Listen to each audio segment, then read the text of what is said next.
Hi ಎಲ್ಲರಿಗೂ ನಮಸ್ಕಾರ. ಎಲ್ಲರೂ ಹೇಗಿದ್ದೀರಿ? ಚೆನ್ನಾಗಿದ್ದೀರಿ ಅಂದ್ಕೋತೇನೆ. ನನ್ನ ಯೂಟ್ಯೂಬ್ ಚಾನಲ್ಗೆ ಸ್ವಾಗತ ಸುಸ್ವಾಗತ. ನಾನು ಇವತ್ತು ತುಂಬ ಚೆನ್ನಾಗಿ ಒಂದು ಮನೆಯಲ್ಲೇ ಪಾನಿಪುರಿಯನ್ನು ಮಾಡೋದನ್ನು ಹೇಳ್ಕೊಡ್ತಾ ಇದ್ದೀನಿ.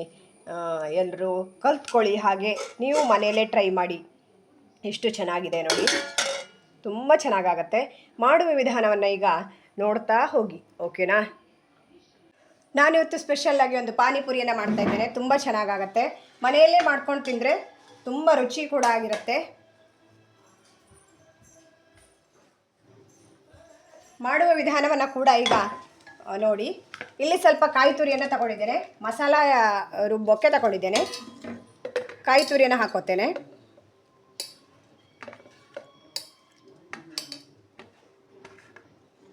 ಹಾಗೆ ಇದಕ್ಕೆ ಮಸಾಲೆ ಸಾಮಗ್ರಿಗಳು ಬೇಕು. ಇಲ್ಲಿ ಒಣಮೆಣಸು ಮತ್ತು ಸೋಂಪು ಕಾಳು ಮತ್ತು 2-3 ಲವಂಗ, ಜೀರಿಗೆ ಒಂದು ಅರ್ಧ ಟೀ ಸ್ಪೂನು, ಹಾಗೆ ಕೊತ್ತಂಬರಿ ಅಂದರೆ ಧನಿಯಾ, ಹಾಗೆ ಇಲ್ಲಿ ಚಕ್ಕೆ ಮತ್ತು ಹೂವು, ಮೊಗ್ಗು, ಇದಿಷ್ಟನ್ನು ಕೂಡ ಹಾಕೋಬೇಕು. ಯಾವುದು ಹುರಿಯೋ ಅವಶ್ಯಕತೆ ಇಲ್ಲ, ಎಲ್ಲ ಹಸಿಯಾಗಿ ಹಾಕುವಂಥದ್ದು. ಹಾಗೆ ಇಲ್ಲಿ ಹಸಿ ಮೆಣಸನ್ನು ಕೂಡ ಹಾಕ್ತಾ ಇದ್ದೇನೆ, ಒಂದು 3. ಹಾಗೆ ಹುಣಸೆಹಣ್ಣು, ಇದಿಷ್ಟನ್ನು ಮಿಕ್ಸ್ ಮಾಡಿ ಗ್ರೈಂಡ್ ಮಾಡ್ಕೋಬೇಕು. ಈ ಕಡೆ ಪಾನಿ ಮಾಡೋಕ್ಕೆ ಹುಣಸೆಹಣ್ಣು ಮತ್ತು ಖರ್ಜೂರವನ್ನು ನಾನು ಈಗ ಬೇಯಿಸಿ ಅದರ ರಸವನ್ನು ತೆಕ್ಕೋತಾ ಇದ್ದೇನೆ. ಈ ಕಡೆ ಶುಂಠಿ, ಒಂಚೂರು ಶುಂಠಿನೂ ಬೇಕಾಗತ್ತೆ. ಹಾಗೆ 2 ಬೆಳ್ಳುಳ್ಳಿಯನ್ನು ಕೂಡ ಹಾಕ್ತಾ ಇದ್ದೀನಿ ಮಸಾಲೆಗೆ. ಇಲ್ಲಿ ಪುದೀನ ಮತ್ತು ಕೊತ್ತಂಬರಿ ಸೊಪ್ಪು ಎರಡನ್ನೂ ಕೂಡ ಹಸಿಯಾಗಿ ಹಾಕ್ತಾ ಇದ್ದೀನಿ. ಇದು ಕೂಡ ಗ್ರೈಂಡ್ ಮಾಡ್ಕೋಬೇಕು.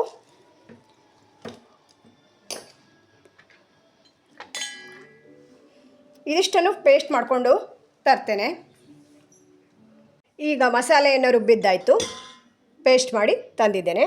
ಇದನ್ನು ಸೈಡಿಗೆ ಇಟ್ಕೊಂಡ್ಬಿಡೋಣ. ಇಲ್ಲಿ ಈಗ ಪಾನಿಯನ್ನು ರೆಡಿ ಮಾಡೋಣ. ಇಲ್ಲಿ ಕೊತ್ತಂಬರಿ ಸೊಪ್ಪನ್ನು ಹಾಕ್ತಾಯಿದ್ದೀನಿ. ಹಾಗೆ ಇಲ್ಲಿ ಪುದೀನ ಬೇಕಾಗುತ್ತೆ, ಸ್ವಲ್ಪ ಸಾಕು, ಜಾಸ್ತಿ ಏನು ಬೇಡ. ಹಾಗೆ ಇಲ್ಲಿ ಹಸಿ ಮೆಣಸನ್ನು ಹಾಕ್ತಾ ಇದ್ದೇನೆ, ಒಂದು 4. ಒಂದು 5 ಜನರಿಗೆ ಆಗುವಷ್ಟು ನಾನು ಮಾಡ್ತಾಯಿದ್ದೇನೆ. ತುಂಬ ಸುಲಭವಾದ ವಿಧಾನದಲ್ಲಿ ಹೇಳ್ಕೊಡ್ತಾ ಇದ್ದೇನೆ. ನೀವು ಕೂಡ ಮನೆಯಲ್ಲಿ ಟ್ರೈ ಮಾಡ್ಬೋದು. ಈಗ ನಾನಿಲ್ಲಿ ಪಾನಿಪುರಿ ಪೌಡ್ರನ್ನು ತೊಗೊಂಡಿದ್ದೇನೆ, ಅದನ್ನು ಕೂಡ ಗ್ರೈಂಡ್ ಮಾಡೋಕ್ಕೆ ಹಾಕ್ತಾಯಿದ್ದೇನೆ. ಸ್ವಲ್ಪ ಪಾನಿಗೆ ಬೇಕು ಇದು. ಇಲ್ಲಿ ಈ ಕಡೆ ಖರ್ಜೂರ ಮತ್ತು ಹುಣಸೆ ಹಣ್ಣನ್ನು ರಸ ಮಾಡ್ಕೊಂಡಿದ್ದೇನೆ. ಇದನ್ನು ಸೋಸ್ಕೋಬೇಕು, ತಣ್ಣಗಾಗಬೇಕು ಇದು ಸ್ವಲ್ಪ. ಈಗ ಇದನ್ನು ಗ್ರೈಂಡ್ ಮಾಡ್ಕೊಂಡು ತರ್ತೇನೆ. ಇದು ಪಾನಿ ಮಾಡೋಕ್ಕೆ ಸ್ವಲ್ಪ ನೀರು ಹಾಕಿ ಗ್ರೈಂಡ್ ಮಾಡ್ಕೋಬೇಕು. ನೈಸ್ ಪೇಸ್ಟ್ ಆಗಬೇಕು ಅದು. ಈಗ ಪೇಸ್ಟ್ ಮಾಡಿ ತಂದಿದ್ದಾಯಿತು ನೋಡಿ, ಎಷ್ಟು ಚಂದವಾಗಿ ಗ್ರೀನ್ ಕಲರ್ ಬಂತು. ಇದನ್ನು ಸೋಸ್ಕೋಬೇಕು. ಈಗ ಪಾನಿ ರೆಡಿ ಮಾಡೋಕ್ಕೆ ಸೋಸ್ಕೋಬೇಕು.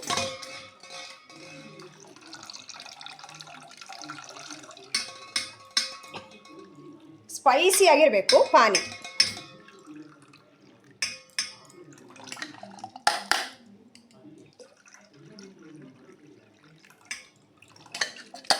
ಹಾಗೆ ಇದಕ್ಕೂ ಕೂಡ ಸ್ವಲ್ಪ ಪಾನಿಪುರಿ ಪೌಡ್ರನ್ನು ಆ್ಯಡ್ ಮಾಡ್ತಾ ಇದ್ದೇನೆ. ತುಂಬಾ ಚೆನ್ನಾಗಾಗತ್ತೆ, ಸ್ಪೈಸಿಯಾಗಿ. ಇನ್ನೊಮ್ಮೆ ತಿನ್ನೋಣ ಅನಿಸುವಷ್ಟು ರುಚಿಯಾಗತ್ತೆ.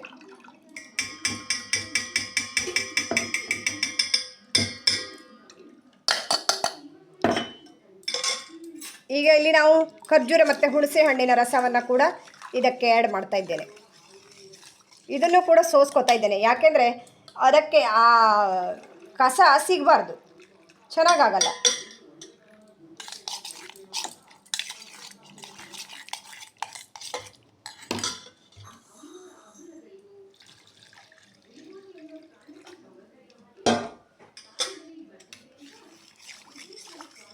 ಫ್ರಿಡ್ಜಲ್ಲಿ ಇಟ್ಕೊಂಡು ಮತ್ತೆ ಮಾರನೇ ದಿನ ಬೇಕಾದರೂ ಪಾನಿಯನ್ನು ಉಪಯೋಗಿಸ್ಕೋಬೋದು.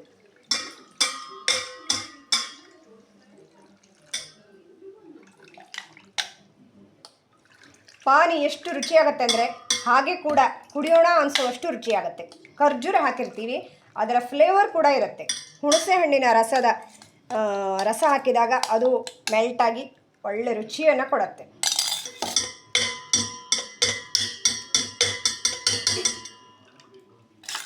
ಈಗ ಇದಕ್ಕೆ ನಾನು ಬೆಲ್ಲವನ್ನು ಆ್ಯಡ್ ಮಾಡ್ತಾ ಇದ್ದೇನೆ. ಸ್ವಲ್ಪ ಸಿಹಿ ಆಗುವಷ್ಟು, ಸ್ವಲ್ಪನೇ ಸ್ವಲ್ಪ ಬೆಲ್ಲ ಬೇಕು.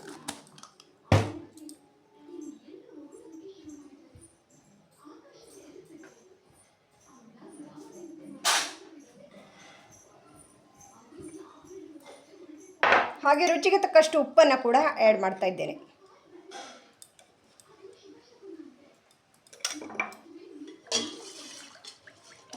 ಪಾನಿಪುರಿಗೆ ನೀರು ರೆಡಿ.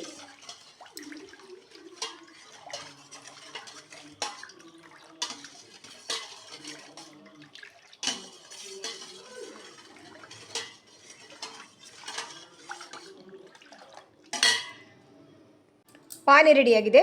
ಇದಕ್ಕೆ 2 ಪುದೀನ ಎಲೆಗಳನ್ನು ಕೂಡ ಹಾಕ್ತಾ ಇದ್ದೇನೆ. ಇಲ್ಲೀಗ ತೊಗರಿಬೇಳೆಯನ್ನು ತಗೊಂಡಿದ್ದೇನೆ.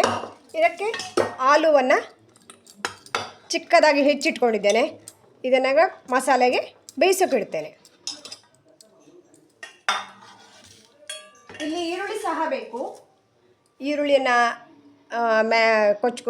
ಚಿಕ್ಕದಾಗಿ ಹೆಚ್ಚಿಕೋಬೇಕು. ಹಾಗೆ ಇಲ್ಲಿ ಇದು ಮತ್ತು ಚಿಕ್ಕದಾಗಿ ಹೆಚ್ಚಿಕೋಬೇಕು. ಇದು ಲಾಸ್ಟ್ ಮಸಾಲೆ ಹಾಕೋಬೇಕು. ಈಗ ಇದನ್ನು ಬೇಯೋಕೆ ಇಡ್ತಾ ಇದ್ದೇನೆ.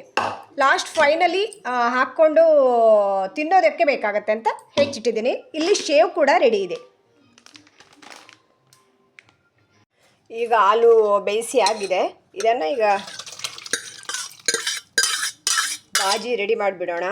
ಮಸಾಲೆಯನ್ನು ಹಾಕಿ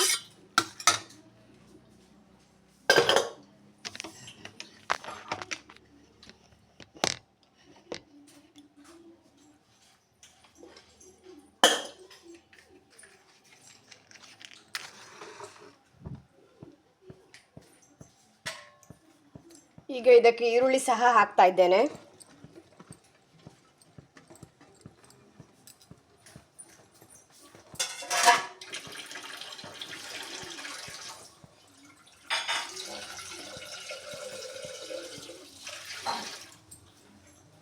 ಮಸಾಲೆಗೆ ಸ್ವಲ್ಪ ನೀರು ಕೂಡ ಬೇಕು.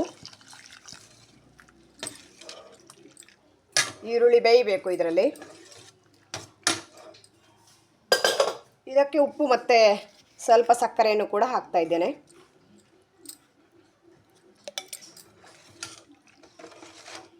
ತುಂಬಾ ರುಚಿಯಾಗಿರುತ್ತೆ ಮನೆಯಲ್ಲೇ ಮಾಡ್ಕೊಂಡು ತಿಂದರೆ.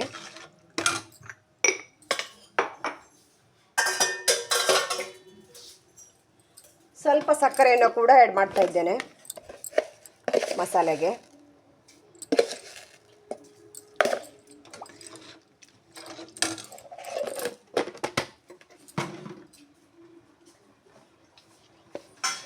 ಚೂರು ಚೂರು ಅರಿಶಿನ ಕೂಡ ಹಾಕ್ತಾ ಇದ್ದೇನೆ.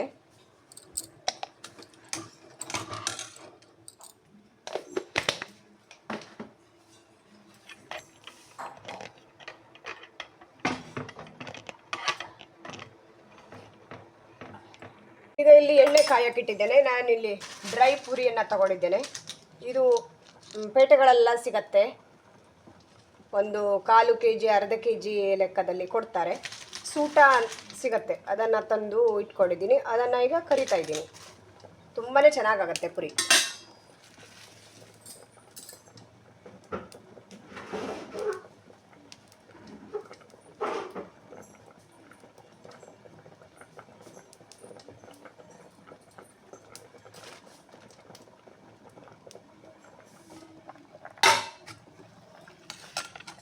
ಈ ಕಡೆಯಲ್ಲಿ ಮಸಾಲೆ ಕುದೀತಾ ಇದೆ.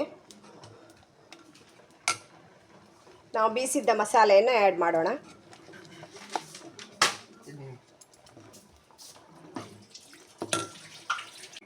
ಮಸಾಲೆ ಫುಲ್ ಕುದಿಬೇಕು, ಚೆನ್ನಾಗಾಗತ್ತೆ.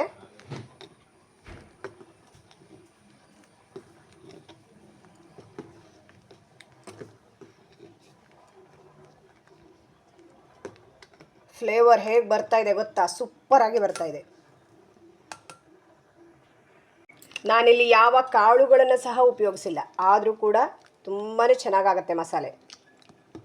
ಹಸಿಯಾಗಿ ಹಾಕಿದ್ದೀವಲ್ವ, ತುಂಬ ಪರಿಮಳ ಬರುತ್ತೆ. ಈಗ ಮೇಲ್ಗಡೆಯಿಂದ ಕೊತ್ತಂಬರಿ ಸೊಪ್ಪು ಆ್ಯಡ್ ಮಾಡಿದರೆ, ಮಸಾಲೆ ಕುದಿ ಬಂದರೆ ಮಸಾಲೆ ರೆಡಿಯಾಗತ್ತೆ. ಫುಲ್ ಕುದಿತಾ ಇರಲಿ. ಈ ಕಡೆ ನಾವು ಪೂರಿಯನ್ನು ರೆಡಿ ಮಾಡಿಬಿಡೋಣ. ಎಣ್ಣೆ ಕಾಯ್ತಾ ಇದೆ.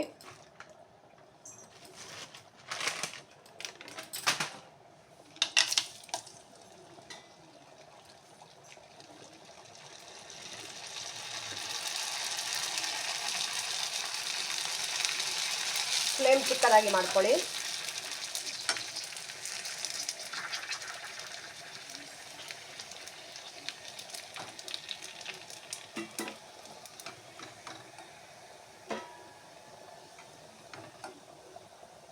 ಸೀದೋಗೋ ಚಾನ್ಸ್ ಇರುತ್ತೆ. ಆದರೆ ಒಂಚೂರು ಸೀದು ಹೋಗಿ ಥರ ಆಯಿತು. ಯಾಕೆಂದರೆ ಎಣ್ಣೆ ಸ್ವಲ್ಪ ಬೇಗ ಬಿಸಿಯಾಗಿತ್ತಲ್ಲ ಅದಕ್ಕೆ.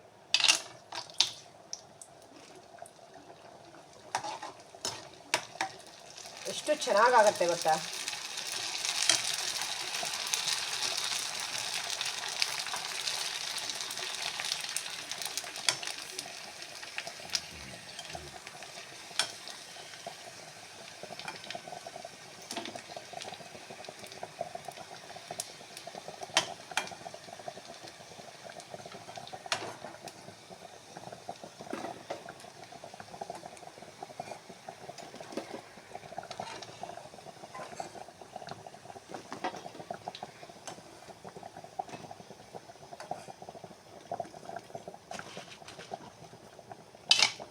ಜಾಸ್ತಿ ಹಾಕೋಬಾರ್ದು, ನಾನು ಜಾಸ್ತಿ ಹಾಕ್ಬಿಟ್ಟೆ.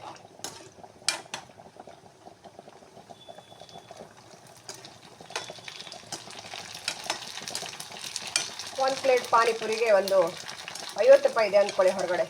ನಾವು ಮನೆಯಲ್ಲಿ ಮಾಡ್ಕೊ ತಿಂದರೆ ತುಂಬ ಚೆನ್ನಾಗಿ ಆಗುತ್ತೆ ಅಲ್ವಾ. ನಮ್ಮ ಕಡೆಲ್ಲ 50-60 ಇದೆ.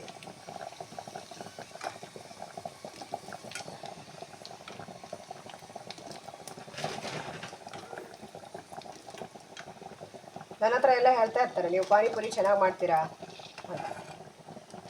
ಒಂದು ಹೋಟೆಲ್ ತೆಗೆದ್ಬಿಡಿ ಅಂತ.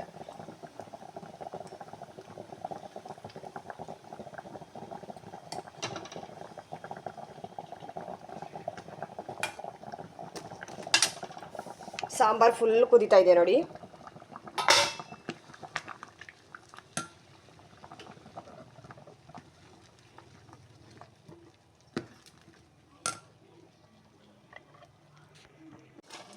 ಈಗ ಪೂರಿ ಕೂಡ ರೆಡಿ ಆಯಿತು.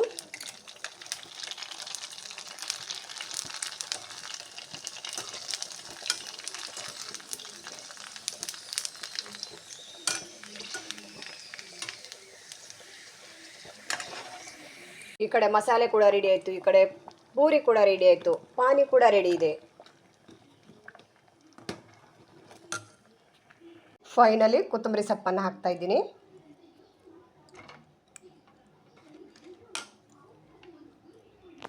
ಈಗ ಮಾಡಿ ತೋರಿಸ್ತಾ ಇದ್ದೇನೆ ನಿಮಗೆ ಒಂದು ಪ್ಲೇಟನ್ನು ಹೇಗೆ ಮಾಡೋದು ಅಂತ, ರೆಡಿ ಮಾಡ್ಕೊಳ್ಳೋದು ಹೇಗೆ ಅಂತ ತೋರಿಸ್ತೇನೆ. ಈಗ ಪೂರಿಯನ್ನು ಇಟ್ಕೋಬೇಕು.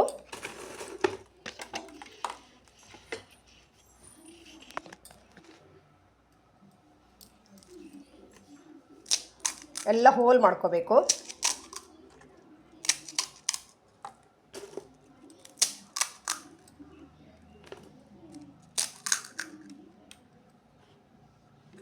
ನಾನಿಷ್ಟೇ ಮಾಡಿ ತೋರಿಸ್ತಾ ಇರೋದು.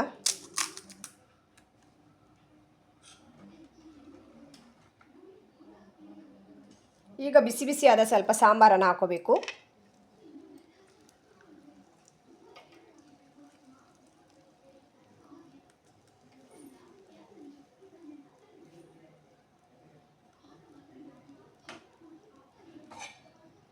ಹಾಗೆ ಇಲ್ಲಿ ಪಾನಿಯನ್ನು ಕೂಡ ಹಾಕೋಬೇಕು.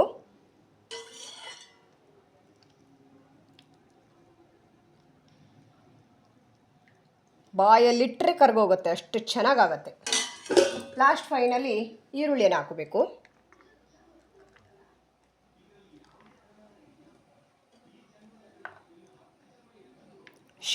ಶೇವು ಕೂಡ ಹಾಕೋಬೇಕು.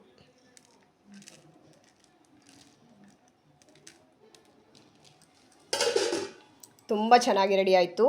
ನನ್ನ ಈ ವಿಡಿಯೋ ಇಷ್ಟ ಆದರೆ ಲೈಕ್ ಮಾಡಿ, ಶೇರ್ ಮಾಡಿ, ಸಬ್ಸ್ಕ್ರೈಬ್ ಮಾಡಿ. Thank you so much friends. ಹಾಗೆ ನೀವು ಕೂಡ ಒಮ್ಮೆ ಮನೆಯಲ್ಲಿ ಟ್ರೈ ಮಾಡಿ. Thank you so much. ಮತ್ತೆ ಮುಂದಿನ ವಿಡಿಯೋದಲ್ಲಿ ಮತ್ತೆ ಸಿಗ್ತೇನೆ. ಬಾಯ್ ಬಾಯ್ ಆಲ್.